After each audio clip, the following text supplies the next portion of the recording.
stop here. Just let him see us. Get used to our presence.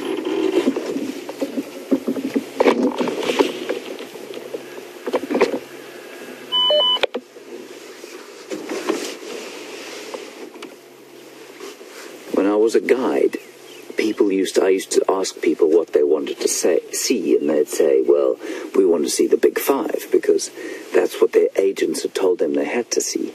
So I'd say, you mean you don't want to see giraffe? And that would result in confused stares. There's another one off to our left there, Andrew, under the trees. I'll go a bit closer to this one, because the giraffe is such an underrated animal. They're just magnificent.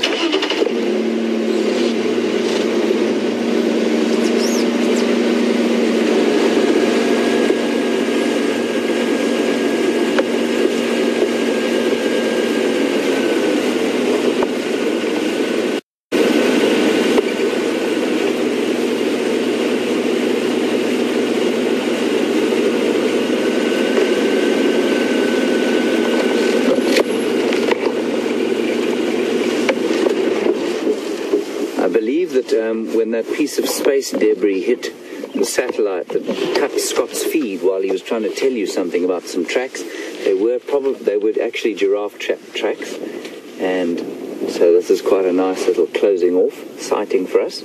That is a female giraffe.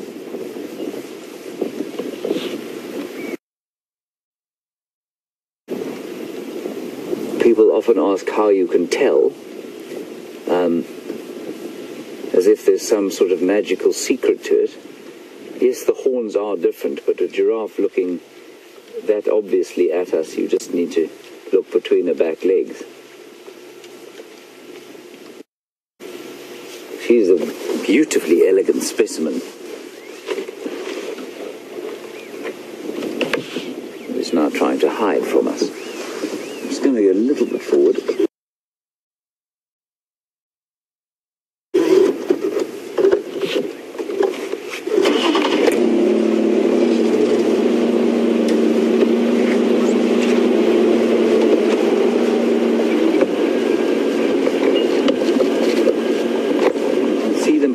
Both now in picture. Oh, that's good.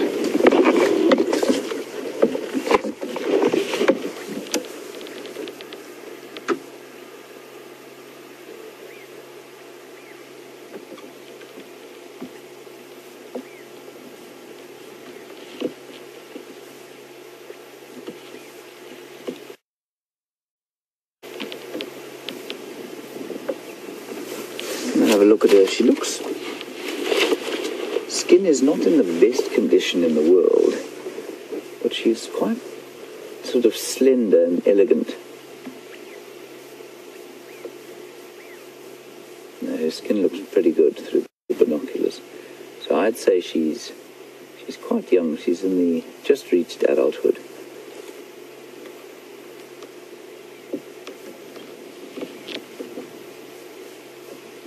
The tongues are the most amazing things.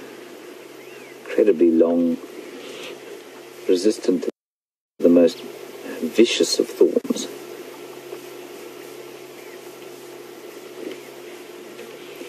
And you can see the other one in the shade there, also a female.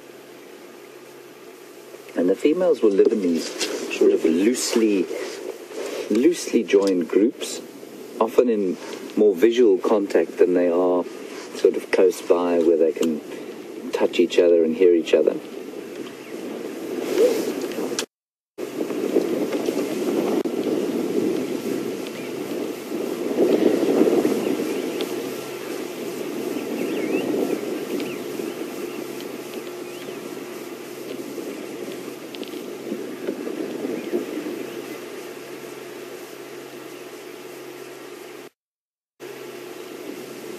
Yes, this is definitely the Giselle Bunchen of the... I think she might be pregnant. Having a look with my binoculars now,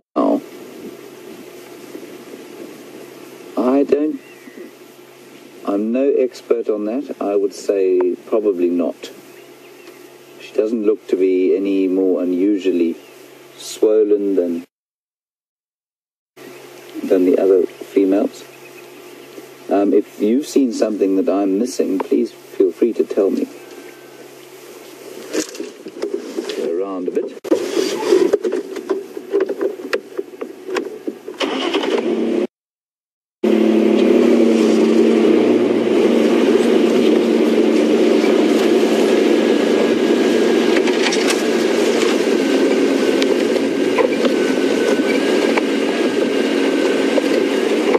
On Twitter, thank you for your question about giraffe gestation periods. In this case, gestation is not often that interesting, but this case it is, because this is the only ruminant or animal that re-chews its food that has a gestation period longer than a year. As far as I remember, a giraffe's gestation period is about 14 months. Could be wrong there, but I'm pretty sure that's what it is. I'm just going to check it for you. Fortunately, I have Brent's enormous mammal tome with me.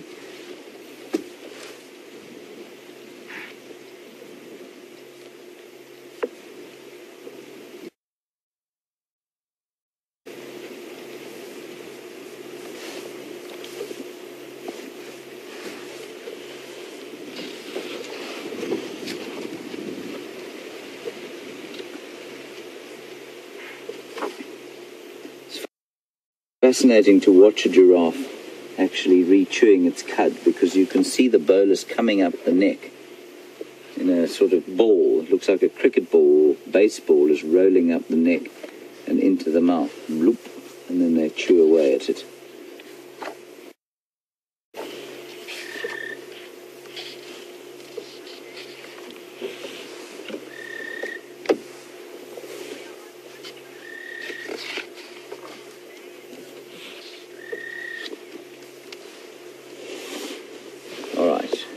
So we're going to leave you shortly and go back to the leopard, who apparently is up and about and having a great time. Thanks very much for joining us on this fairly quiet morning drive. I'm so pleased that you got to spend some time with those leopards and with Scott. We'll be out again this afternoon, trying our best to find things in the magnificence that is the wilderness of the Kruger National Park. Okay, so have a great day or night wherever you are in the world, and we'll cross over to Scotland for a final look at that leopard. Okay.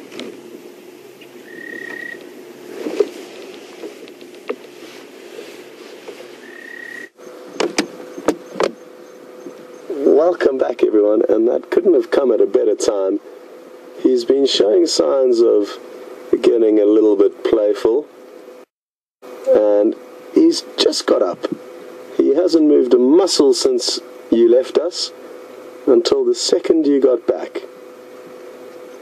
And what is it that he's going to do? Possibly just reposition. I think he will spend the rest of the day here in this general area. He may move off a little bit, chase the odd small animal that may pass by. But I'm hoping, as it heats up during the course of the day, he'll be less inclined to move, and that way provide us with a great opportunity this afternoon to head out and try our best to relocate him. Who knows, by then his mother may have made a kill, come back and collected him and taken him to it. But only time will tell. Certainly very, very good prospects though, and to be honest, after a sighting of this morning's quality, even if we don't see leopards for a few days, we are not going to be in a situation to complain, because what we experienced this morning was some really magical interaction between a mother and her cub. Brian and I were just remarking on how lucky we were with the timing of us getting into the sighting this morning. We had been there only a minute or two before he descended from that marula tree and reunited with his mother. And the fact that we managed to find the vehicle in that sighting simply by us revving our engine, stopping and listening to them revving theirs, and slowly making our way into the very thick bush that they found him in. Again, it's just an important part of this morning's story, and important to realize how lucky we've been.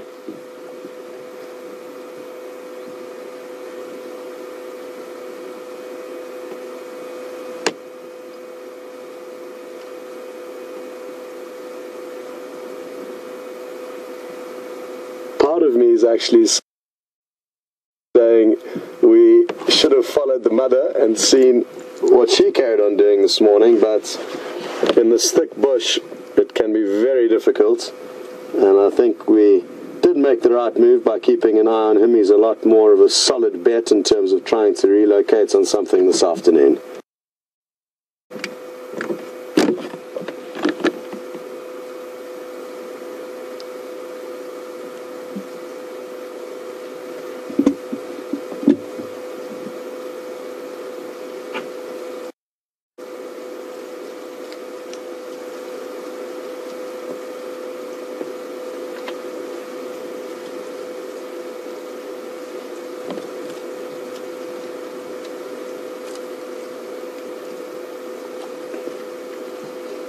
Just got a question through from Amber in Colorado. Morning, Amber, and welcome.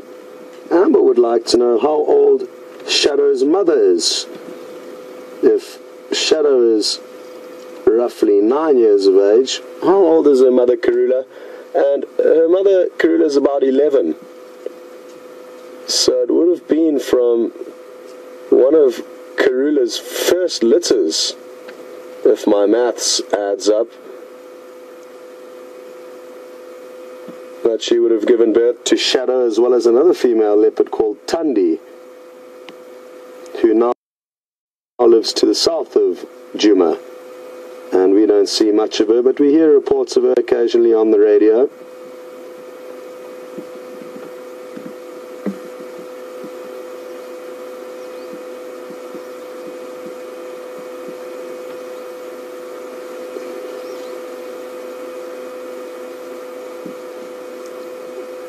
Well, folks, there's just about a minute or so left. I don't think this beautiful young male leopard's going to get up to anything in the next minute or so. But what a morning it's been. I hope you've all enjoyed it thoroughly. Myself and Brian certainly have. And what can I say? A huge, huge privilege to follow animals like this and to share it with you people all around the world. And I'm looking forward to getting back to see all your screenshots and compare them to my photographs. Most of the time you guys do a much better job than me, so thanks for keeping me on my toes. And we'll just leave you and this beautiful young male leopard for the last few moments of this morning's drive. It'll be Brent and myself out this afternoon, and a big thank you to Brian and Nikki and Eugene in Final Control.